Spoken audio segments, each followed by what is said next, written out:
My name is Mark. I'm 43, and 5 years ago, I made the biggest mistake of my life. I believed love was enough. Leslie was sharp, controlled, a woman who kept her emotions sealed behind efficient schedules and polite smiles. She was divorced with 2 kids, Sophie, 15, and Jake, 11, and she made it clear early on that her life had no room for chaos. I wasn't chaos. I was steady, reliable. I owned my house, I worked logistics, I barbecued on weekends.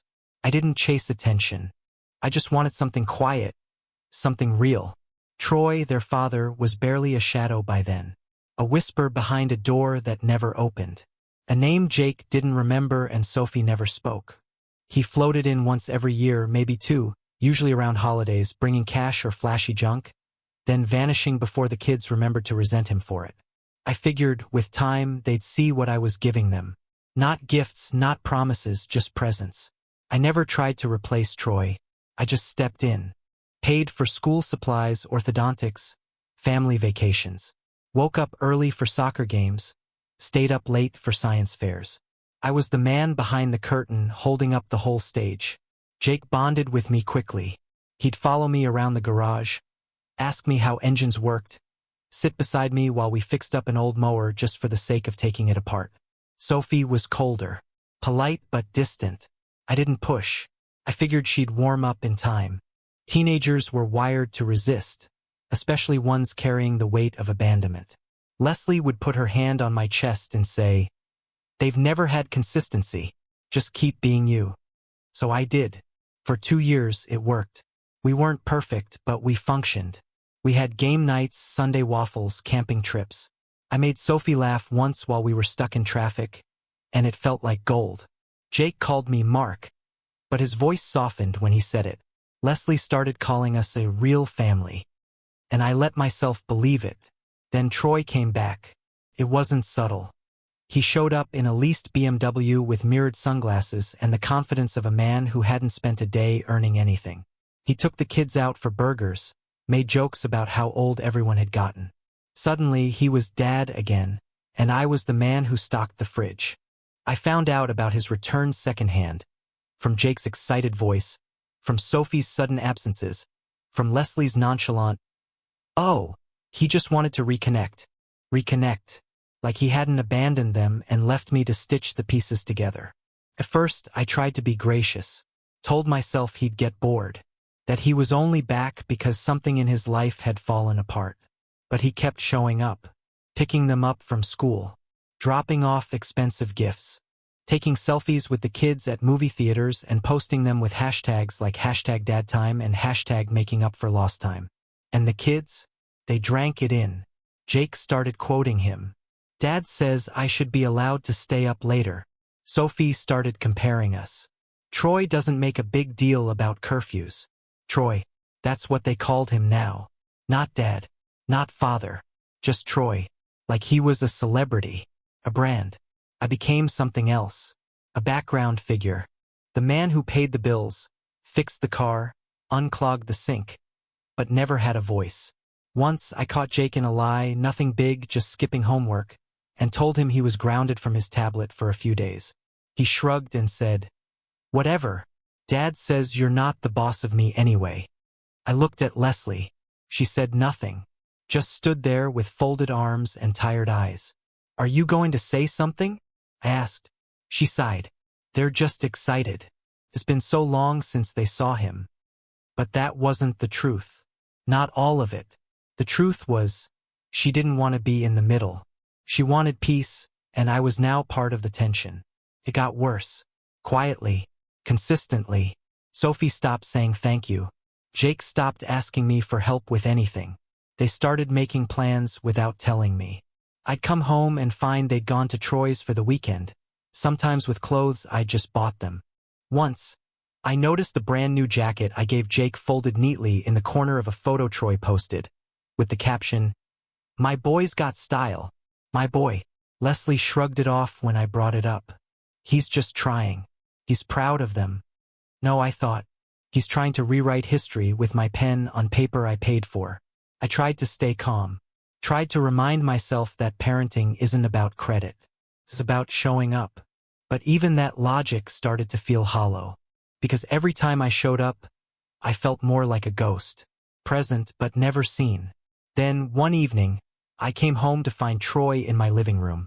Shoes on the rug. Drink in hand. Watching TV with the kids like he belonged. I stood there, keys still in my hand, and said, "What's going on?" Leslie answered from the kitchen. "He brought dinner. Thought it'd be nice." He didn't even flinch. Just looked at me like I was late to my own funeral. Later that night, I sat on the back porch, looking out at the yard I'd landscaped myself, and felt something crack inside me. Something deep. Something that had held steady for years. It wasn't jealousy. It wasn't insecurity. It was betrayal. I had never tried to be their father. I just wanted to be part of a family. And somehow that had become too much to ask. They didn't want a family. Not really. They wanted a myth. A symbol. A man who came bearing gifts and made no demands. And when Troy returned, grinning and hollow, they welcomed him with open arms. What did I get? Nothing. No thanks. No loyalty. No respect. Not even acknowledgement. They wanted a father who never paid a bill. Never missed a game. Never said no. And I wasn't him. I was the one who showed up. Every day. Quiet. Tired. Open. And I was the one they left behind the second their ghost came back. They didn't say it in words. Not yet. But I felt it every day. And I knew, deep in my chest, that they were about to make it clear. Very clear. Because betrayal always comes wrapped in silence first. Then one day it speaks. And when it does, it leaves no room for misunderstanding. It was a Wednesday, late September. I'd worked 12 hours and come home with takeout and stiff shoulders. The house was too quiet. No music, no video games, no bickering echoing down the hall. Just a strange, breathless silence. Then I saw them. The kids were sitting at the kitchen table like they were waiting for a principal. Sophie had her arms folded, expression blank. Jake's legs swung under the chair, restless. Leslie stood behind them, arms crossed, leaning against the fridge like a stranger in her own home. I set the bag down on the counter. No one moved. No one spoke. "Sophie?" I asked. "Jake?" They looked at each other, and then Sophie cleared her throat. Her voice was colder than I'd ever heard it. "We've been talking to our dad. Not Troy. Not even my real dad. Just our dad." As if I were intruding, Jake added, "He says you owe him an apology for pretending to be our father." I just stood there. My heart didn't race. My blood didn't boil. Something colder set in. A silence in my bones. Sophie looked at me with that deadpan confidence only teenagers have. Too young to understand consequence. Too arrogant to imagine being wrong. "You've been acting like you're in charge," she said. "Like you have authority. But you're not our dad." Jake nodded. "Troy said it's disrespectful. He said you tried to replace him." They said it like they were delivering a verdict. Like they'd rehearsed it. I looked at Leslie. She didn't say a word. She didn't even look at me. She just folded her arms tighter. That silence hurt worse than the words. I turned back to the kids. I wanted to ask them if they knew who bought Jake's braces. Who paid for Sophie's tutoring when she nearly failed math. Who covered every emergency room visit. Every back-to-school shopping spree. Every winter jacket. Every goddamn soccer cleat. But I didn't. I just said, "You want me to apologize?" They stared at me, waiting, wanting to see if I'd grovel. I nodded. "Fine," I said. "I'll apologize, but not to him." I walked out. That night, I poured a glass of bourbon, opened my laptop, and began the slow, methodical process of setting myself free. First, I pulled the kids from my health insurance. Effective immediately. Then I logged into the education account. I froze the college fund. All $82,000 of it. I canceled the credit cards I'd opened for Sophie's online shopping and Jake's gas and snacks. Logged into Amazon and deauthorized every family device. The private school? Gone. I emailed the bursar's office myself. "We will not be returning." The SUV I bought so Leslie could drive them to practice and appointments? Sold by morning. I traded it for a 12-year-old pickup that smelled like oil and second chances. The house? Mine. I changed the mortgage autopay to manual. I wanted to feel every dollar I didn't spend on them. Then I opened Excel. I built a spreadsheet called 5 Years of Fatherhood. Every camp, every copay, every meal, every birthday party, Christmas gift, and field trip. Every last cent. For folders, Leslie, Sophie, Jake, and Troy, I printed them, thick as novels, labeled in bold, black ink. The next day, I handed Leslie her folder in silence. She didn't open it, just stared at it like it might bite. Jake asked what it was. I told him it was the bill for pretending to be their father. Then I drove to Troy's apartment. He opened the door in gym shorts, shirtless, smelling like weed and cheap cologne. He smirked when he saw me. "You get my message?" "I got it," I said. I held up the folder. "This is yours." He squinted. "What's that?" "That's 5 years of bills. 5 years of shoes and sports and school and broken phones and birthday parties. I covered your debt. Now it's your turn." He laughed like I was joking, until he flipped it open. His smile faded after the first few pages. "You can't just dump this on me," he said. "I already did. You don't have the right." I stepped closer. "No," I said. "According to your kids, I don't have any rights, just responsibilities. So now I'm done. You're their dad. You take over." He looked at the numbers, his mouth opening and closing. He didn't know what to say, so I said it for him. "Good luck." And I left. By the time I got home, the Wi-Fi was off, the fridge was half empty, and the silence had finally started to feel like peace. But the fallout? That was still coming. And when it hit hard. Because when you stop being invisible, when you really walk away, they don't beg for love. They beg for money. And that's how I knew what I'd always suspected. They didn't want a father. They wanted a wallet that smiled. 3 days after I handed Troy that folder, I helped Sophie and Jake pack their things. Sophie avoided my eyes the whole time, acting like it was just another sleepover bag. But her hands trembled when she zipped her duffel shut. Jake tried to lighten the mood, joked about how Dad's place isn't that bad. But his voice cracked. Twice. I didn't lecture. I didn't gloat.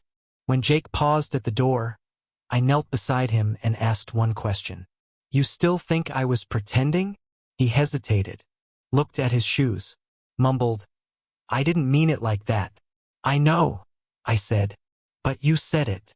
Then I opened the door, and Troy was waiting, leaning against a rust-bitten rental car, sunglasses on despite the overcast sky. He didn't offer to help, just popped the trunk. They loaded their bags in silence. Leslie stood on the porch. She hadn't said much since I handed her the folder. She looked tired, maybe even scared, but she didn't stop them. Didn't stop him. And that silence, that passive little shrug, was the final confirmation. I'd never really had her on my side. Not when it mattered. The car pulled away. I stood in the driveway and watched them disappear. No dramatic goodbyes. No last-minute turnarounds. Just dust and distance. And for the first time in 5 years, the house was mine again. Quiet. Bare. Honest. Within a week, the cracks started showing. Sophie dropped out of her private school. I'd paid the first quarter already. Troy couldn't afford the rest. She went to a public high school where no one cared about her SAT prep or her student council points. Her Instagram posts changed. Less smiles. More black hoodies. More late-night quotes about being misunderstood. Jake? He stopped going to robotics. No more tournaments. No more specialized tutoring. He texted me once, asking if I still had the code from his last project. I didn't reply. He stopped playing soccer, too. Troy's job didn't give him weekends off. No more rides. No more practices. No more bike either, the one I had on layaway for Christmas. I canceled the order. Put the money into a savings account I renamed Freedom. Leslie moved in with a friend after she lost access to the checking account. I gave her 30 days to figure out her next step. She didn't fight it. Maybe she knew better than to beg a man who had receipts for 5 years of silence. I filed for divorce before the week ended. No warning. No counseling. Just a cold packet of papers and a signature line she left blank for 3 days before finally mailing it back. The kids tried to reach out. Not right away. They had to feel the full weight first. Started with Jake. "Hey, I'm sorry. I didn't mean what I said."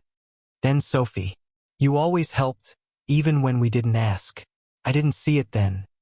Even Leslie broke the silence. "You were right. I should have defended you." But I didn't reply. They weren't talking to me. They were talking to the man who made their lives easier. And that man was gone. Meanwhile, Troy was being exposed. Fast. He worked deliveries, rideshare, food apps, odd jobs. His apartment had 1 bedroom, 1 mattress, and a shared bathroom down the hall. Sophie complained about the smell. Jake missed having Wi-Fi that didn't crash every 10 minutes. Troy was charming, yes, but charm doesn't pay bills. By the 2nd month, the messages from the kids turned desperate. "Can we talk? Please, I need help with school." He said he's trying, but he's not like you. And the worst one, Dad says he can't afford tuition. "Can you at least co-sign something?" No, because I wasn't their backup plan. I was never their plan at all. They chose their loyalty, and now they were living in it. I breathed easier than I had in years. Woke up without pressure in my chest. Worked my job. Came home to silence that didn't feel hostile. Went hiking. Started painting again. Took calls from friends I hadn't had time for in years. I didn't explain myself to anyone. I didn't check my phone every 5 minutes, waiting for validation that would never come. They had made their choice, and I had honored it. Letting them go didn't hurt as much as I expected. Because when you've spent years being overlooked, forgotten, disrespected, it doesn't feel like loss. It feels like clarity. Clarity is sharp, cold, cleansing. I saw everything for what it had been. A performance. A man cast in a role he wasn't allowed to own. They wanted a provider with no opinion. A wallet with no voice. A man who paid up and shut up. And I played that part. For too long. Until they reminded me I wasn't their father. So I stopped being their fool. Sophie dropped her pride after 3 months. Sent a long message about how she missed structure, how Troy forgot to pick her up from school twice, how he pawned the phone she left charging on the kitchen table. She asked if she could come back. I didn't say no. I said nothing. Jake followed. "You were more of a dad than he ever was. I get that now." Too late. They wanted to learn what a real dad looked like. Now they knew. A real dad shows up, pays, builds, teaches, stays. But he isn't your slave. He isn't your scapegoat. And when he finally leaves, you feel it in your bones. Because a real dad doesn't need recognition to give. But once he's gone, he doesn't come back. 6 months. That's how long it took for them to burn through everything I'd built. Jake was the first to fade. His messages less frequent, shorter, sloppier. By month 4, he stopped texting altogether. I found out through a neighbor that he'd dropped out of school. Couldn't afford tuition. Couldn't keep up without the structure, the schedules, the support. Sophie tried longer. She sent pictures of her new school. Asked how my dog was. Offered small apologies like bandages over a broken leg. She talked about coming back. Said she wanted to reset. Said things were different now. But never once did she say she was wrong. Leslie stayed mostly silent. She'd send the occasional email about logistics, divorce papers, old tax records, who would handle what, but nothing real. No emotion. Just the same cool distance she always kept when things required warmth. Eventually, even that stopped. And when they disappeared entirely, something unexpected settled in me. Peace. I moved to Aspen. Rented a cabin at first. Then bought a small 2-bedroom with mountain views and thick windows that kept out the world. No kids. No step anything. Just the quiet hum of my own life finally returning. I started dating again. Slowly. Carefully. Her name's Kate. No children. No history that tries to rewrite itself. Just her and me, and silence that feels earned, not imposed. We hike, cook, sit in the evenings with music low and the fire higher. When she asks me about my past, I don't lie, but I don't bleed either. I tell her I tried, that I built something that didn't want to stand. That sometimes, love isn't enough. Not when it's met with silence, entitlement, and comparison. Kate listens. She never interrupts. She never says, "But they were just kids." She says, "You didn't deserve that." And that's all I ever wanted someone to say. Every now and then I check social media. Old habits die hard. Leslie looks drained, thinner, quieter, aging faster. There's something in her eyes now. Something heavy. Maybe it's guilt. Maybe it's just reality catching up. Sophie works part-time at a grocery store. Community college classes in between shifts. No more designer shoes. No more pre-med dreams. Just exhaustion and microwaved ambition. Jake's off the team. I don't know what team, maybe life. His profile's mostly blank. The last picture was from 8 months ago. Him on a cracked basketball court, holding a bottle like it was a trophy. They got what they asked for. They got their dad back. But the money? That stayed with me. And so did the peace. Every dollar I don't spend on people who don't see me, that's a breath I get back. Every canceled subscription, every unfunded account, every frozen trust fund, that's weight I no longer carry. And yet I don't regret it. Not 1 cent. Not one sacrifice. I paid for a family that never existed. And I left when I realized I was the only one still believing in it. They'll tell their own versions of the story, I'm sure, that I overreacted, that I was cold, that I gave up. But they'll never say the part that matters most. I showed up. Every damn day. And they spit in the face of that. And the cruelest part? I would have stayed. I would have forgiven. I would have weathered the silence and the eye rolls and the long winters of disrespect. If just once, they had said thank you. But they didn't. And so now they live in a house where the heat shuts off sometimes. Where the fridge isn't always full. Where school trips get missed, and birthdays come with apologies instead of gifts. Now they know what it looks like when the real dad takes over. Not the fantasy. Not the weekend hero. The real, unfiltered version of what they traded me for. And they're living in that choice. Meanwhile, I wake up when I want. I read books I never had time for. I built a deck with my own 2 hands. I drink coffee without wondering who's going to break something next. I keep my passwords to myself. And the biggest difference? No one calls me just anything anymore. Not just a stepdad. Not just the guy who married their mom. Not just the wallet. A mark. 43. And finally free. So tell me, was I cruel? Was I wrong to cut them off? Was I wrong to stop paying for a house full of silence and entitlement? Or was that the first act of real fatherhood, saying no to being used and yes to being whole again? You tell me, would you have stayed? Or would you, too, have finally walked away? When the only thing left tying you to that house was your bank account and the sound of your own breath in the quiet. Because that's what I did. And I haven't looked back since.